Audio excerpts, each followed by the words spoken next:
podcast, Diamond in the Rough by Andrew Zeiser. That is me. And don't know how much of you got a chance to tune in or were at Richwoods High School tonight, but it was an instant classic. 5 overtimes. 5 overtimes in this basketball game. Both teams having a good year. Nice to see Peoria basketball back where it used to be. It was insane. Back and forth battle all night. I have a guest tonight that's going to be joining us who actually had the highlight of the night for the Knights, and that is the senior guard for the Knights. And Nehemiah had quite a clutch shot coming down the stretch. It's a high. It happened in this game with that's nuts, and there he is right there, the man I was just speaking upon, none other than the senior for the Richwoods Knights. That is Nehemiah Mason. Can you hear me, buddy? Yes, sir. Hey, what's going on, buddy? How you doing tonight? I'm doing good. How are you? Not bad, man. Thank you again for the last second joining me so late on this podcast. I know you're probably tired. We talked about that a little bit before we hopped on here. So just kind of give me a quick recap before we dive into it. How you feeling after a 5 overtime game like that? You ever been a part of something like that? This is actually my first time actually playing in a intense game against a hometown or against a home team. Yeah. It was fun. It was very fun playing against my old teammates. Yeah, man. So give me a little bit of background then for people who don't know. Nehemiah, you moved here from Orlando, Florida when you were 7, you told me. So what do you know about Peoria High? Peoria High and Manual back in the 90s, that was the two teams clashing. That's everybody loved to see it, man. Always intensity, a lot of built up frustration with each other, the Rams versus the Lions. But now, the Knights, you guys got football, you got a long history of football and everything, but basketball, isn't it nice to be, I guess you could say now y'all are the king of Peoria at this moment in time after finishing the job tonight when it comes to Peoria basketball. You guys are the best team in the area at this moment in time. And how's it feel? It feels great to be a part of Richwoods basketball team, actually. And I would like to thank the coaches first, and my teammates. They welcomed me great, actually, and just them being just a great team. I like this team, and we will and should go very far. That's what I like to hear, man. So you talk about playing against your old teammates. Tell me a little bit more about that. Some of the guys you going against. So I am a transfer from Peoria High. I transferred from Peoria High a couple months before the season.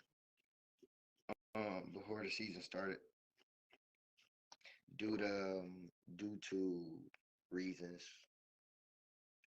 Sure. You don't gotta get into it if you don't want to, man. You're a Knight now, but so you still talk to a lot of the guys from there. So I mean, was it like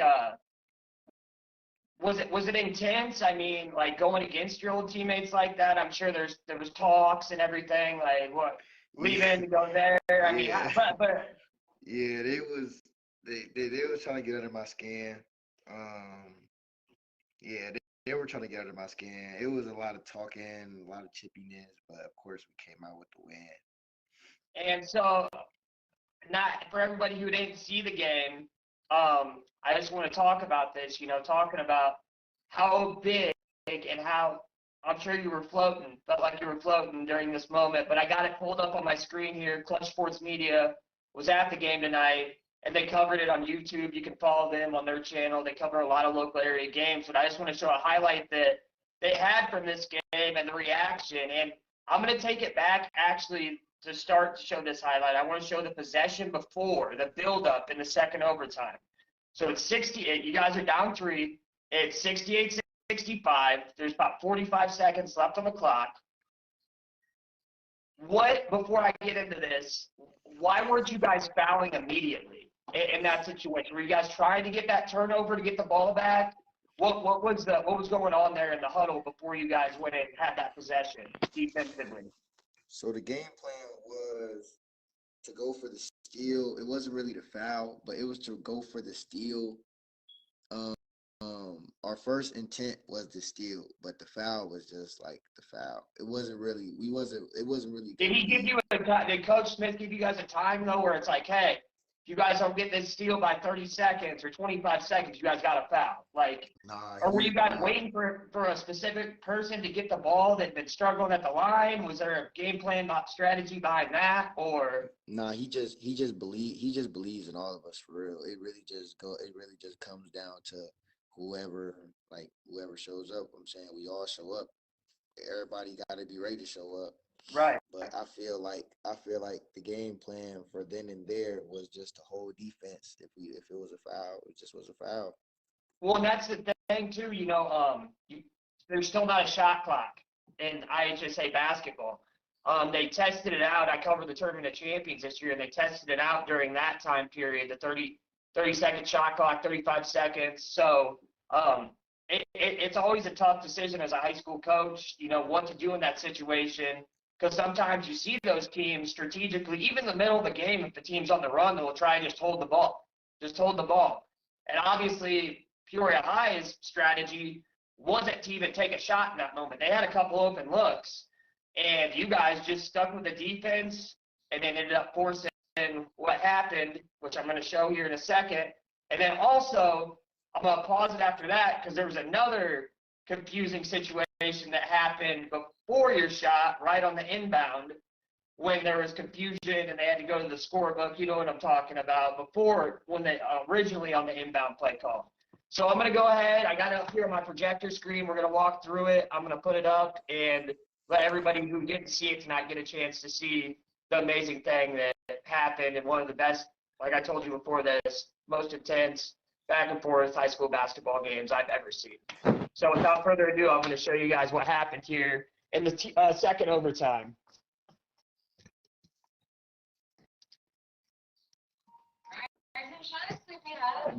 Where did kids go?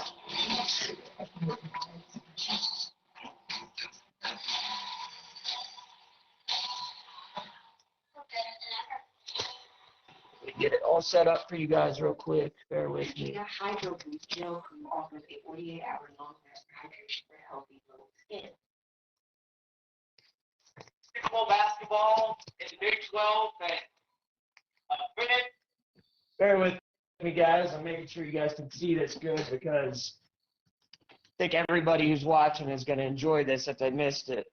Like I said, this was a Clutch Sports Media doing this broadcast tonight, and that's where I got this clip from.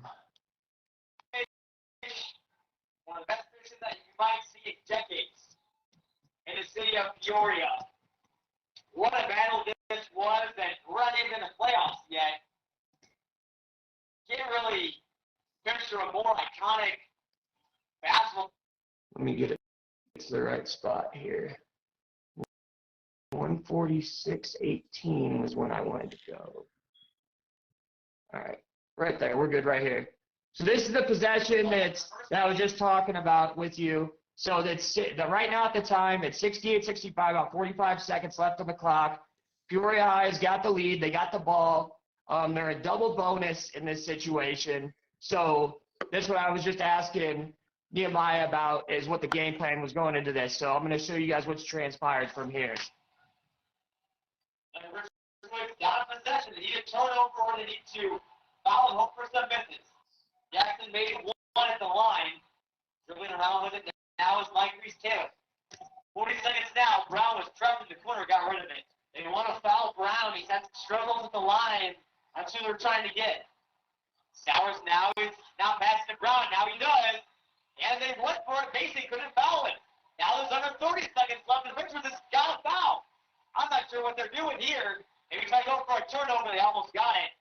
But you have got to start fouling here soon. Oh, they're going away. Maybe that's what they were wishing for, and they got it.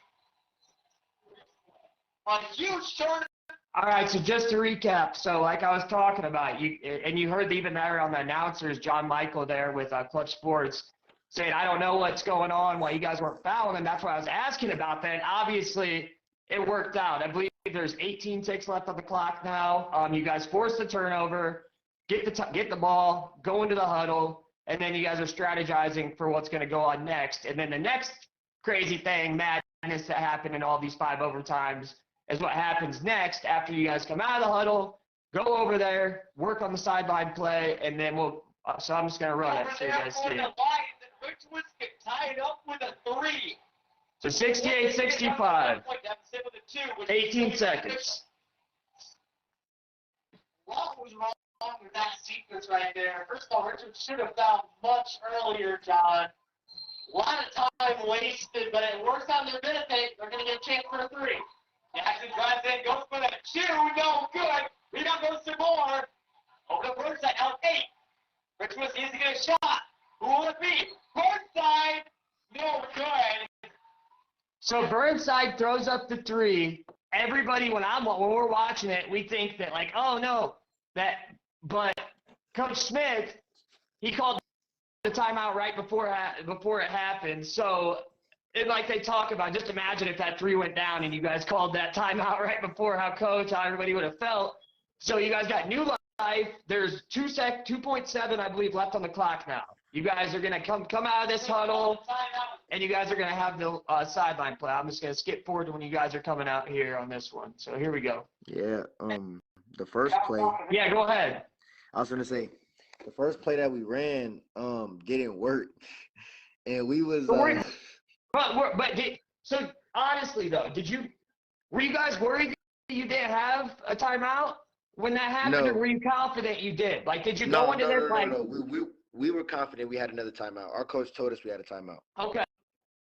So what I'm talking about in this one though, so like, you know how a football team, like if they're like they're on the goal line or something, and it's coming down to the last play of the game, and they just want to get a look at what the defense is doing. Was that like a strategy? Did coach tell you guys in the huddle, hey, if you don't got a good look, at least we can see how they're lining up defensively, and then we can call that timeout? So did he reminded you guys before you left the huddle that you guys had a timeout, correct? Yes, sir. See, because just how the broadcast went, and how everybody reacted, like Peoria was trying to say you guys didn't have a timeout, and it seemed like the refs weren't even sure at that moment what was going on specifically. They had to go check the scorebook, and I heard through the broadcast that the scorer's table was having some issues all night as it was going, so they had to just go and double check what was going on.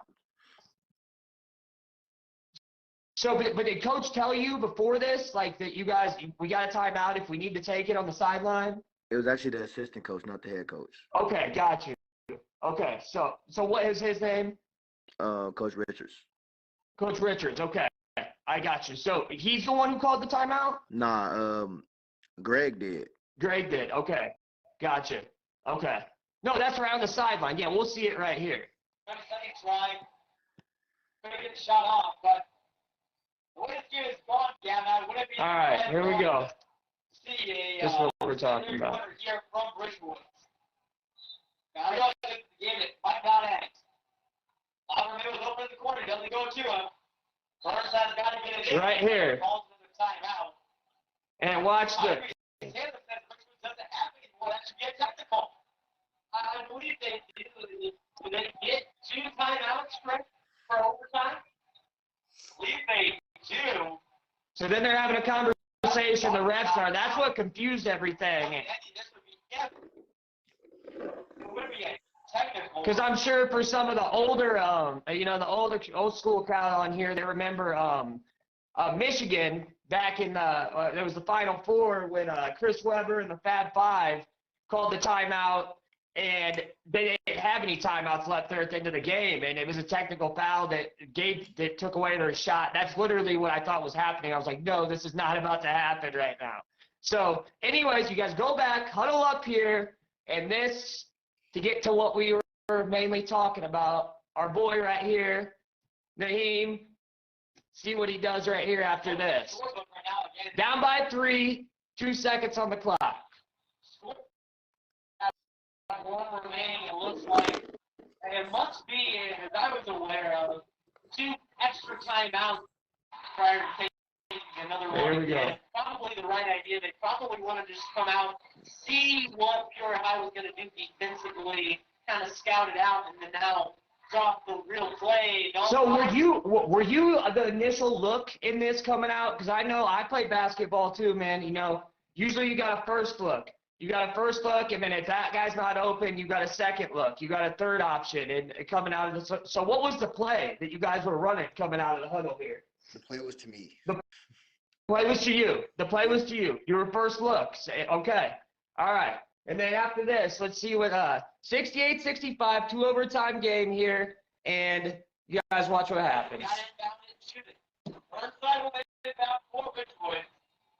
Needed 3 with 2:20 left. And you're probably only going to get one shot at it. Unless you get a bench and an offensive rebound with a foul.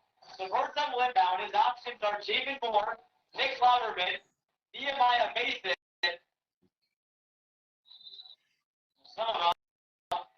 Louderman falls to the floor. He goes to Mason. The 3 for the volleyball one. Oh! Nehemiah Mason! Ice in the bag! Ice in the bang! Overshot in your life! Triple overtime in here! Oh my word!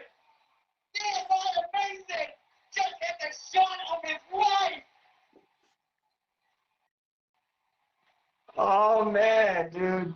So guys, yeah, that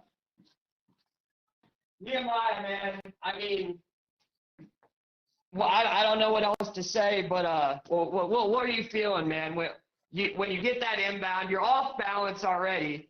You're off balance, and there's 2 seconds left on the clock. You're in this rivalry game. It's been back and forth. You guys are gassed. You're in 2 overtimes. Players are in foul trouble. What's going through your mind in that scenario right there, man? The timeout, I was like, I gotta lock in. Like he was talking to me. He was like, I need you to knock this down for me. And then everybody was like, they believe in me. They believe in me. So I was just talking to myself, like, I gotta knock this down. Like this is what I'm here for. So when I shoot it, when I come off his screen, when I come off Jared's screen, and I came wide open, I was like, here it is. Like, it was literally right. It was right in front of me. Like it just felt so good. And when I made it, the expression came out. Like it So was was just, that like, because like when you went up, I've seen your other shot. It was like, were you like shocked that you were that wide open? Like when you, because like it was like almost like you almost like hesitate. It was like off balance. So like, what did you get hit? Like, or did you? I don't know what happened in that moment, but just the way the shot was literally nothing but net. But like in that moment, I felt like I was like, oh no, he's like off balance, and it was just right there. So were you off balance or what happened? he made me rearrange my shot because he closed out on my right hand and he closed out on my left hand, and he made me shoot in front of my face.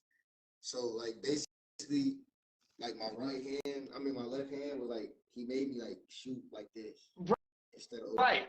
here. Yeah, and it made it look weird, but it went in.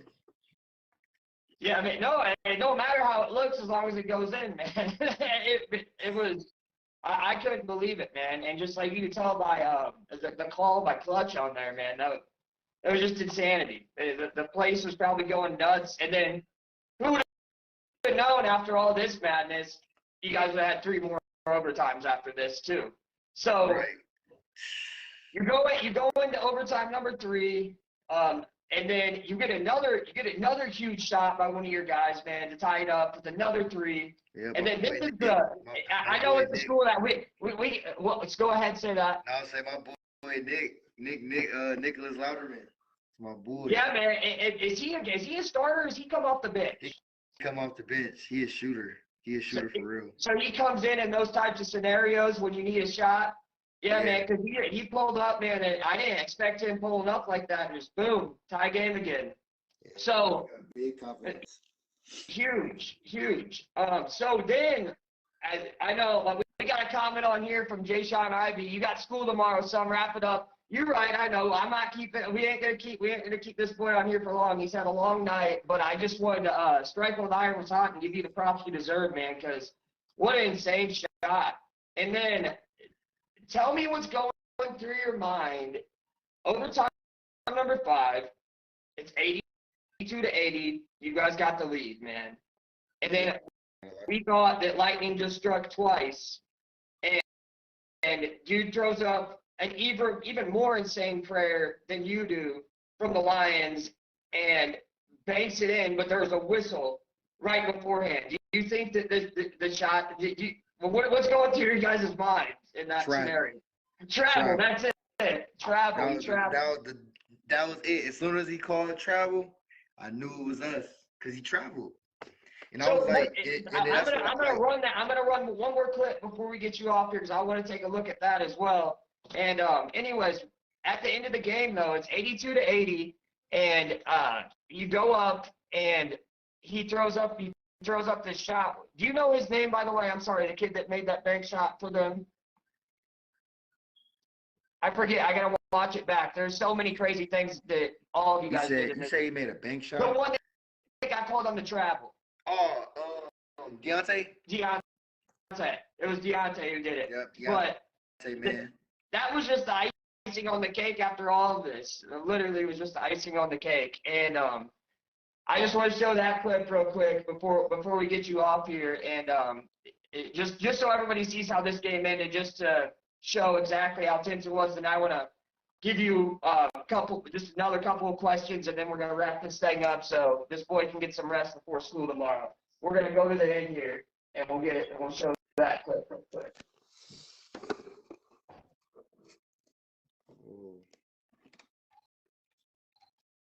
So the Lions have to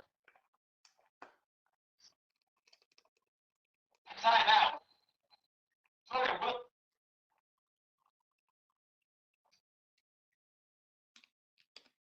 Fine. You guys got about quick. They do.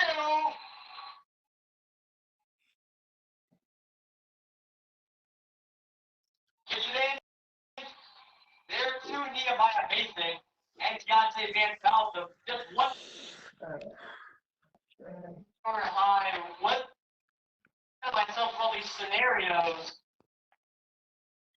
Richwoods has momentum, or Pure High has momentum, but you watch women. Yeah,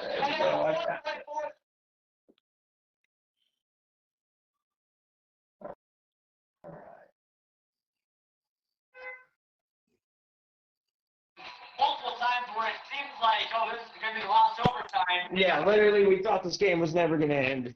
Just me watching it, it is absolute insanity. All right. There we go. Get it set up.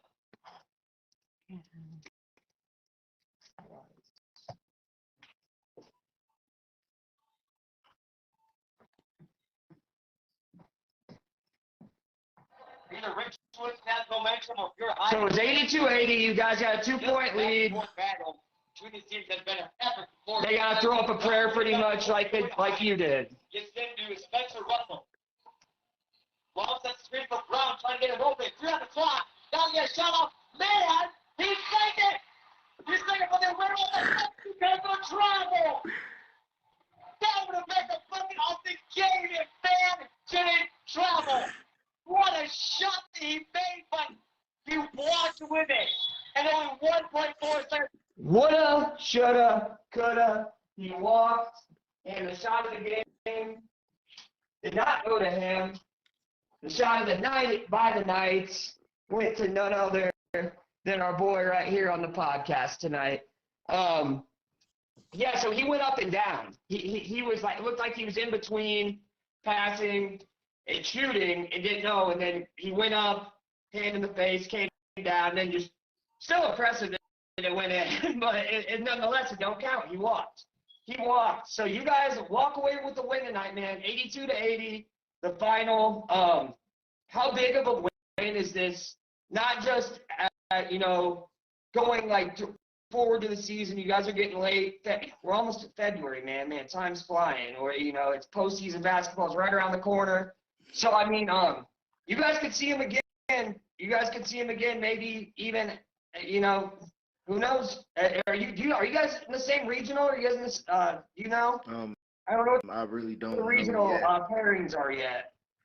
I don't know yet, but what I do know is that we just gonna take everybody the same. Like, no let ups. We gotta play everybody the same. And I got confidence in my team. They got confidence in me. I put the team first. And then them is the ones I believe in. My team and my coach. All we got is each other. Yeah, man. That's all that matters at this. So I know you said you expect big things, man. How far do you think this team can go? The potential that they have, if everything clicks, how far do you think this team can go? State potential. We State potential. We are. What do you think about the Metamora Redbirds? Because Richwoods basketball, we put in work, like real work. Yeah. You guys think you can compete with another local team here in the area that went on that run last year? You want to go on that same run as they did? Like I said, Metamora, they got a squad too, man. They're deep, just like you guys are deep. I would love to see that basketball game. I would love to see that. And all we gotta do is play basketball. Play basketball Richwoods way. That's right. Rich what? The Richwoods way. That's right. That's right, buddy. Man, I want to thank you so much for hopping on here as late as it was. And last notice, give me a little plug. Where can we find you, man? And, you know, for recruiters who are looking at you, man, and give us a plug. Give us a plug for your social media. Give us a plug if you got a highlight tape that people can find out there. All right. Is there a website we can go on to find your stuff? Like any highlight tape? You can go on Huddle. I got a Huddle. I post some of my stuff on YouTube. I gotta post my recent games on YouTube. But okay. What's your jam? You got a channel name? My name, Nehemiah Mason. Nehemiah Mason. Okay, so Nehemiah Mason on YouTube. You can find his highlights also. If you go on Huddle and you're looking for a guy when it comes down to the wire, man, such a huge shot, such a big feeling. You blocked out the noise, you blocked out the chirps. What a good feeling, man, going against your ex-school like that and being able to hit that shot that not many people could have hit in that situation. Ice in the veins, as they called it on there. Ice in the veins. It meant a lot. I bet it did, man. I bet that was a big weight off your shoulders. And I just want to thank you, man. I want to wish you guys nothing but the best the rest of the season. I want to wish you nothing but the best the rest of the year and your future endeavors, man. I'm going to be watching you very closely. And I just want to thank you again for joining me on my podcast, Andrew Zeiser, A Diamond in the Rough. You can also follow me on YouTube. Please hit that like, share, follow button so we can get this guy some traction. Follow him also on Facebook. Follow him on his Huddle. Follow him on his YouTube. And again, man, keep grinding. And we're going to end with this. Rich what? Richwoods way. That's right. All right, congratulations, you guys, on the win tonight. 82-80 was the final. Richwoods Knights knock off the Peoria High Lions in an absolute instant class, 5 overtimes. And this guy right here had the shot of the night. And I want to thank you all for joining me tonight. I appreciate all the love and the support. And again, brother, thank you so much, man. And you get some rest because I'm sure you're tired. Very. Thank you. Thank you for having me here. Yeah, thank you, man. All right, guys, thanks for tuning in. I will be back again soon. See you guys. Have a great night.